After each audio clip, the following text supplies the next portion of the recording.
ලෝකේ තියෙන භයානකම හිරගෙදර මොකක්ද කියලා කවදා හරි හිතලා තියෙනවද? ඒක තියෙන්නේ මහත කොන්ක්‍රීට් බිත්තිය ඇස්සේ නෙවෙයි.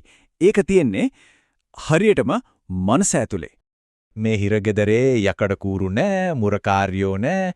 ඒත් කවදාවත් පැනලා යන්න බැරි වෙන්න හරිම සූක්ෂම විදිහට මේ අදෘශ්‍යමාන උගුල නිර්මාණය කරලා ඉවරයි. සමාජයේ මේකට හරි ලස්සන නමක් දැම්මා. මාසික පඩිය කියලා.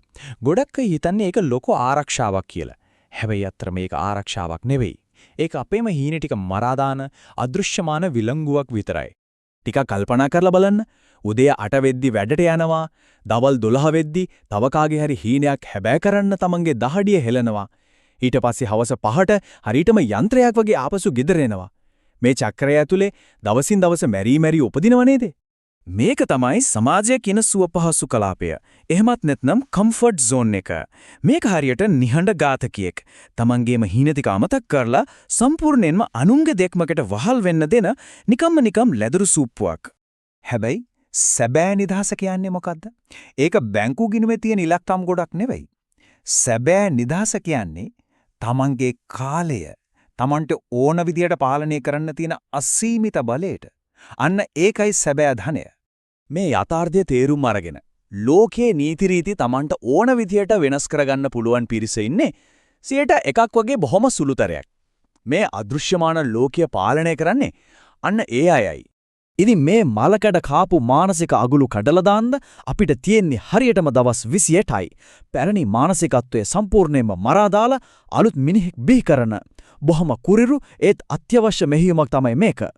හැබැයි හොඳට මතක තියාගන්න මේ ගමන හැමෝටම යන්න පුළුවන් එකක් නෙවෙයි. මේක වෙන් වෙලා තියෙන්නේ යකඩයක් වගේ නොසලෙන අදිෂ්ඨානයක් තියෙන අයට විතරයි. නිදහසට කරුණු කියන අයට මේ දොරටු කවදාවත් ඇරෙන්නේ නැහැ. කාලය කියන්නේ හරිම වේගෙන් ගෙවි යන දෙයක්. අවස්ථාවක් අහිමි වේවි කියන බිය තමයි මනස පාලනය කරන්න පුළුවන් ප්‍රබලම ආයුධය වෙන්නේ. මේ මොහොතේ 75%කින් ඒ බාධක අඩු කරලා තියන්නේ අන්නේ වේගින් ක්‍රියාත්මක වෙන අය වෙනුවෙන්මයි.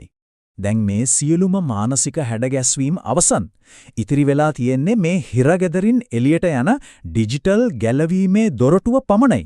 VIP පෝටල් එක හරහා යන ඒ යතුර දැන් තියෙන්නේ හරියටම අතේ දුරින්. මේක හරිම සූක්ෂම මානසික තිරපිටපතක්. බලන්න මේක ක්‍රියාත්මක වෙන විදිය මුලින්ම කවදාවත් නොපෙනෙන ප්‍රශ්නයක් අවුස්සනවා ඊට පස්සේ නිදහස ගැන අපිට තියෙන අර්ථය සම්පූර්ණයෙන්ම වෙනස් කරනවා අන්තිමට ඒකෙන් ගැලවෙන යතුර අතටම දෙනවා. ඇයි මේ වගේ දැඩි මානසික ප්‍රවේශයක් මෙතරම් සාර්ථක වෙන්නේ? ඒකට හේතුව තමයි අපේ හැමෝගෙම යටිහිතේ නිදහස් වීමේ නොනිවෙන පිපාසයක් හැංගිලා තියෙන එක. ඉතින් දැන් අහන්න තින්නේ එකම ප්‍රශ්නයයි. ඇත්තටම මේ අදෘශ්‍යමාන හිරගෙදරින් නිදහස් වෙන්න සූදානම්ද?